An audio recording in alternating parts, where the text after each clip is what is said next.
ជំរាបចោះធ្វើដាក់ពាក្យបណ្ដឹងបណ្ដាលគ្រាបដាក់ពាក្យប្រឹងស្អីហូជាជាដែលនៅប៉ាអូសៀងហៃគឺដាក់ថ្នាំបំពុលសម្រាប់គ្រូខ្ញុំ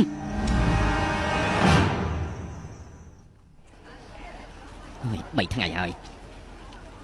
ហូជាជារបស់ប៉ាជីងអ៊ូគ្មានព័ត៌មានមួយម៉ាត់ហើយច្បាប់ចុះផ្សាយនោះក៏គ្មានហើយចំនួនលក់របស់កាសែតយើងធ្លាក់ចុះច្រើនណាស់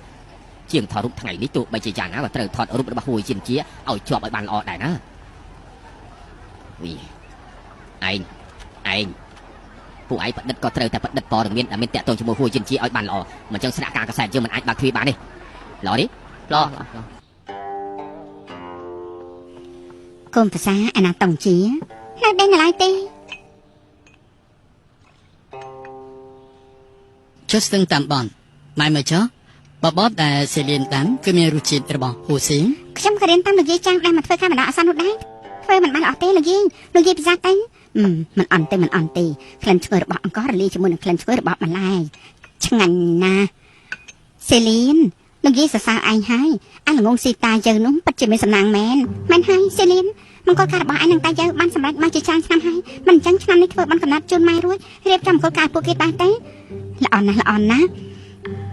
ឆ្នាំនោះមកពីអ៊ំស្រីដូចជាខ្ញុំនេះមិនល្អនិយាយប្តេជ្ញាពុំនោះទេក្មេងពីរនាក់នេះពេលដែលនៅធានជីងគឺរៀបការរួចហើយមិនបន្តអ៊ំស្រីទេបងតាយើងនិយាយថាពួកយើងទាំងពីរនាក់មិនអាចរក្សាបានទេពេលណាដែលសាច់ច្បងធំរៀបការហើយទៅពួកយើងអាចរៀបការបាន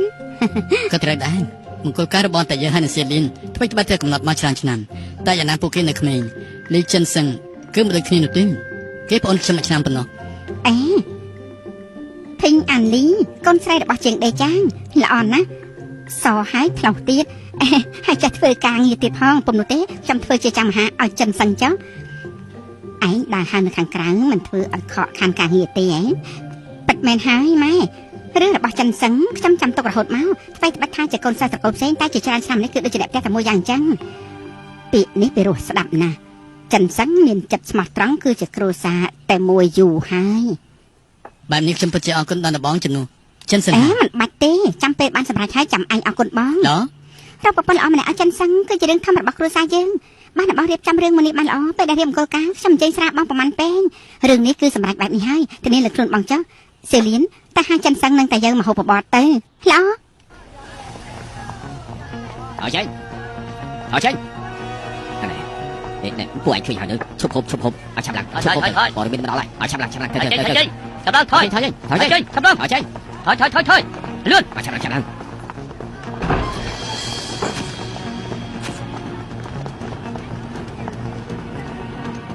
វិវ៉ាហើយខាងក្រៅមានកងទ័ពមកច្រើនណាស់និយាយថាចង់ចាំអ្នកប្រុសទី2ថាម៉េចសាច់ច្បាំងធំនឹងបងតាយាកំពុងនៅខាងក្រៅនិយាយជាមួយពួកគេហើយឯកងទ័ពចង់ចាំអ្នកប្រុសទី2និយាយថាអ្នកប្រុសទី2សម្លាប់មនុស្សមិនមែនសម្លាប់តែទេគឺដាក់ថ្នាំបំពល់មនុស្សស្លាប់ហើយពិតជាអស់សំណាញ់មួយជីវិតខ្ញុំគឺស្អំរនីបំផុតទី1គឺប្រើអាវុធសម្ងាត់ទី2ដាក់ថ្នាំបំពល់ប្រកាសជាកងទ័ពមានការយល់ច្រឡំហើយខ្ញុំចេញទៅមើលសិននិយាយថាលោកគ្រូខ្ញុំដាក់ថ្នាំពុលសម្រាប់គេមិនអាចទេសូមពួកលោកទៅវិញស៊ើបរឿងក្តីម្ដងទៀតទៅឯងទុកជាស្អីទៅថយចេញហៅហូជាចេញមកលោកគ្រូតាមមេរេទេលោកគឺហូជាជាមែនទេមិនខុសទេគឺខ្ញុំពីថ្ងៃមុនលោកបានទៅភូមិគ្រូសាជួធ្លាប់ទេគឺធ្លាប់ជួបនឹងមនុស្សម្នាក់ដែលឈ្មោះស៊ុនលូជីទេគឺលោកនៅគេប្រកួតក្បាច់គុណជាមួយគ្នាតាមពិតទេពេលណាចាញ់ណាឈ្នះរៀមច្បងក្បាច់គុណខ្លាំងប្រការជាងខ្ញុំមិនអាចព្រៀបទេនេះគឺត្រូវហើយមិនវាយឈ្នះក៏ដាក់ថ្នាំបំពុលស៊ូលអ៊ូជីត្រូវលោកបំពុលឲ្យស្លាប់ហើយកូនសិស្សគេបានតែប្តឹងលោកណាថាមិនហ្នឹងរៀមច្បងស៊ុនជប់ទៅពុតទៅដាក់ច្បាប់គេទៅបាទជប់សិនអស់លោកខ្ញុំក៏ធ្លាប់ហូបបាយរាជការប្រហែលឆ្នាំដែររបៀបធ្វើការខ្ញុំក៏ចេះចាំមនុស្សត្រូវតែមានផលតាំង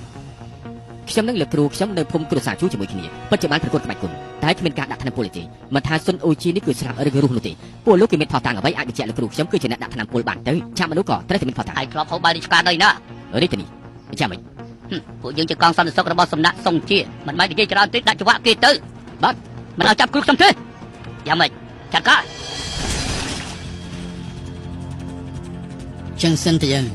ថ្មីតែរៀមច្បងស៊ុនមានជំងឺចាស់ជាប់ខ្លួនតែសុខភាពមាំមួនម្យ៉ាងទៀតក៏តែងតែដើរនៅក្នុងពិភពគុណបាច់គុណខ្លាំងពូកែមិនអាចគេដាក់ថ្នាំបំពុលបានងាយនោះទេគ្រូគិតថាក្នុងនេះប្រកាសជាមានការយល់ច្រឡំចេះចុះគ្រូទៅសំណាក់សុងជីសួរពួកគេច្បាស់លាស់គ្រូនឹងមកវិញបងប្អូន ខ្ញុំទៅជាមួយពួកឯងចុះ ដាក់ច្បាប់គេទៅតើនរណាហ៊ានទៅ តែយើងរាជការគឺមានវិន័យរាជការដាក់ច្បាប់វាជារឿងយ៉ាងម៉េចសូមជើញ